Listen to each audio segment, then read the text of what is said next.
Hello everyone, it's me Upanita and আমি নববর্ষের এই সাজটা দিয়েছিলাম কালকে, আর ভয়েস ওভার দিয়ে এই ভিডিওটা পোস্ট করব আজকে। এত বিজি ছিলাম যে কালকে আর ভিডিওটা পোস্ট করা হয়নি। তো যাই হোক, কালকে আমি, আমার মা আর আমার হাজব্যান্ড মিলে গেছিলাম আমাদের ওখানে কসবা রথতলায় যে মেলা হচ্ছে চড়কের উপলক্ষে, সেই মেলাতে। তো সেখানে গিয়ে মাকে একটু বললাম ভিডিও করে দিতে, তো মা সেটাই করছিল। আর দেখুন, যাচ্ছি আমরা, ঘুরছি হালকা ফুলকা, আর এদিকে লোকরা আমাকে দেখছে। দেখো, জাস্ট দেখো কাকুর মুখটা দেখো, জাস্ট উফ মাই গড।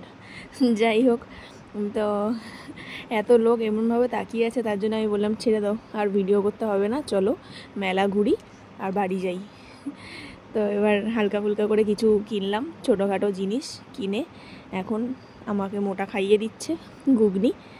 তো খাইয়ে আমি বারবার করে বলছি আমাকে দাও, দিচ্ছেই না কিছুতে। দেখো, ঘরে খাওয়াতে বললে কখনো খাওয়ায় না, কিন্তু যেই আমার মা ভিডিও করছে দেখে নিয়েছে, অমনি ঢং করে আমাকে খাওয়াতে স্টার্ট করে দিয়েছিল।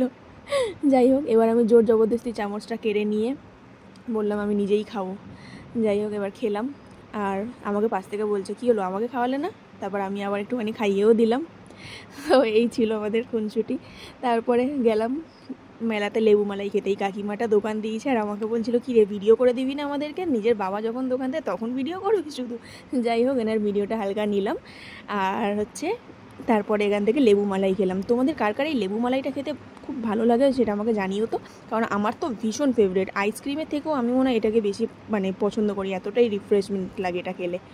তারপর আমার মা দেখো এখানে আরেকজনকে, পাড়ারই একজন, তাকে এইগুলো দেখাচ্ছে কী কী কিনেছে। আমি তাই মাকে বলছি কী গো, তুমি কি এখনই সব এখানে দেখাবে? বাড়ি গিয়েও তো দেখাতে পারবে নাকি? তো যাই হোক, এই ছিল মেলার video. Thank you for watching. দেখা হচ্ছে নেক্সট একটা ভিডিও।